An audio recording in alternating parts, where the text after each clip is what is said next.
Selain pemohon tidak harus menjadi pihak terkait dalam PHK pilkada.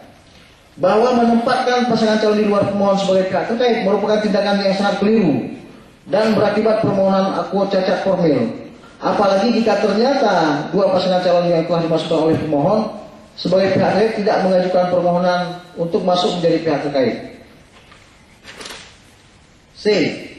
Permohonan pemohon tidak dapat dikualifikasi sebagai perkara perselisihan hasil pemilihan umum kepala daerah dan wakil kepala daerah.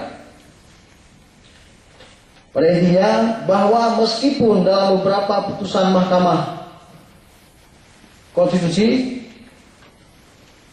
juga telah mempertimbangkan soal pelanggaran-pelanggaran yang bersifat sistematis dan terstruktur dan masif, Mahkamah beranggapan bahwa hal tersebut merupakan kewenangan Mahkamah Konstitusi untuk memutuskannya. Namun dari berbagai uraian yang dijelaskan oleh pemohon, jelas sekali bahwa pelanggaran-pelanggaran yang dimaksudkan oleh pemohon tidak termasuk dalam kategori pelanggaran sistematis, terstruktur dan masif. Bahwa berdasarkan putusan Mahkamah Konstitusi dalam berbagai putusannya, yaitu putusan 41 dan seterusnya,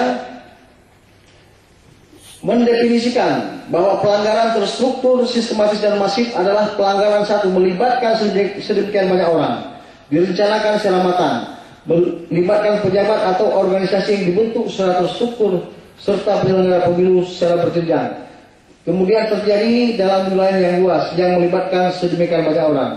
Dengan demikian, pelanggaran-pelanggaran yang bersifat terstruktur, sistematis dan haruslah memenuhi 4 unsur tersebut. Dan dari berbagai uraian yang disampaikan oleh pemohon, maka pelanggaran-pelanggaran yang disampaikan oleh pemohon tidak termasuk dalam kategori tersebut. D. Permohonan kabur. Bahwa pemohon tidak merinci secara jelas kesalahan penghitungan suara yang dilakukan oleh termohon.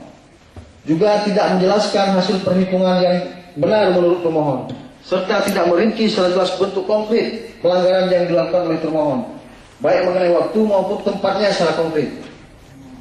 Oke, Mas, sesuai dengan PMK nomor 15/2008 ya? Ya, yang betul. Jadi atas itu saudara menyatakan eksepsinya permohonan pemohon untuk kabur. Pokok permohonannya intinya apa? Soal apa, saudara baca?